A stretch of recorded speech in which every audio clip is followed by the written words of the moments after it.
نحمده ونصلي ونسلم على رسوله الكريم اما بعد فاعوذ بالله من الشيطان الرجيم بسم الله الرحمن الرحيم فلا وربك لا يؤمنون حتى يحكموك فيما شجر بينهم صدق الله العظيم وصدق رسوله النبي الكريم ونحن على ذلك لمن الشاهدين والشاكرين والحمد لله رب العالمين۔ اے میری چشم تر برستی رے جگمگا عشق کے اجالے سے،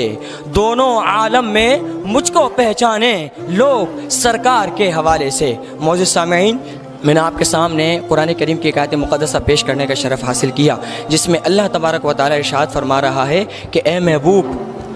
محبوب تمہیں تمہارے رب کی قسم وہ مسلمان نہ ہوں گے جب تک وہ ہر معاملے میں آپ کو اپنا حاکم تسلیم نہ کر لیں گے۔ عالی وقار کریم آقا علیہ الصلوۃ والسلام بشر ہیں، مگر ایسے بشر ہیں کہ جن کی بشریت جبرائیل کی نورانیت سے زیادہ افضل ہے۔ 1400 سال سے زیادہ امت کے علماء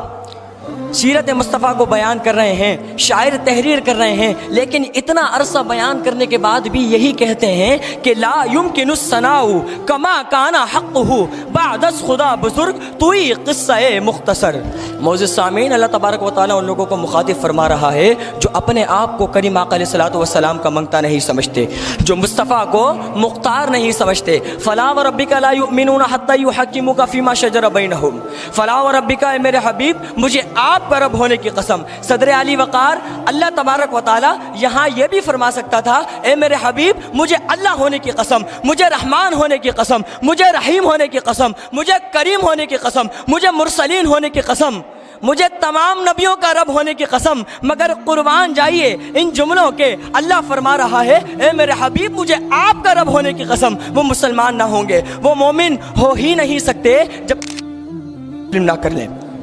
معزز سامعین، یہ یاد رکھیے کہ جب کوئی وزیر اعظم کی غداری کرتا ہے نا تو وہ ملک کا غدار کہلاتا ہے، کوئی صدر کی غداری کرتا ہے تو وہ صوبے کا غدار کہلاتا ہے، کوئی صدر کی غداری کرے، کوئی اگر گورنر کی غداری کرتا ہے نا تو وہ ادارے کا غدار کہلاتا ہے۔ لیکن کیا شان ہے میرے کملی والے آقا کی، جو مصطفیٰ کی غداری کرتا ہے وہ اللہ کا غدار کہلاتا ہے، جو مصطفیٰ سے منہ پھیر لیتا ہے اللہ اس سے منہ پھیر لیتا ہے، اور جو میرے مصطفیٰ کے قریب ہو جاتا ہے اللہ اس کے قریب ہو جاتا ہے۔ معزز سامعین، اللہ نے فرمایا میرے محبوب دونوں عالم میں کر رہا ہوں، اگر چاند توڑنا چاہو نا تو اشارہ کر کے دیکھنا۔ ایسے بادشاہ ہیں اشارہ کرے تو سورج مڑ آتا ہے، اشارہ کرے تو پتھر کلمہ پڑھنے لگتے ہیں، اشارہ کریں اگر اشارہ کرے تو درخت دوڑا چلا آتا ہے۔ ایسے بادشاہ ہیں اوپر جاتے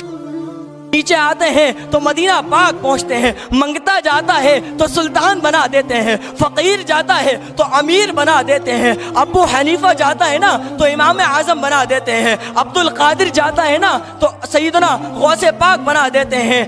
اور اگر غریب چلا جائے تو غریب نواز بنا دیا کرتے ہیں۔ ایسے بادشاہ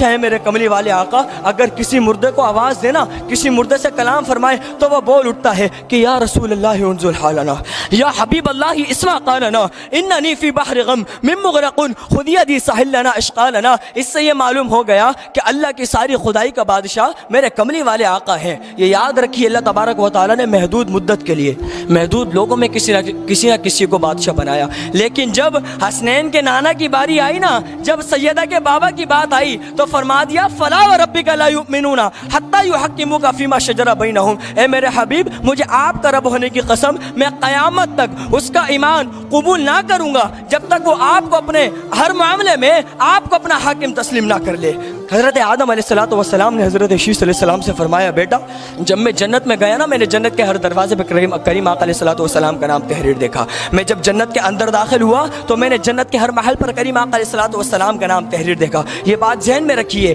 کہ اگر کسی کے گھر کے باہر سہیل شمس لکھا ہو نا تو اس سے یہ بات واضح ہو جایا کرتی ہے کہ اس کی اجازت کے بغیر اس کے گھر میں کوئی داخل نہیں ہو سکتا۔ تو قربان جائیے میرے کملی والے آقا کے، اللہ نے بھی جنت کے ہر مقام پہ میرے مصطفیٰ کا نام لکھ کر یہ واضح کر دیا کہ اگر جنت میں آنا چاہتے ہو نا، اگر جنت میں آنا چاہتے ہو تو میرے مصطفیٰ سے وابستہ ہو جاؤ، مصطفیٰ بھی تمہارے، میں بھی تمہارا، جنت بھی تمہارا۔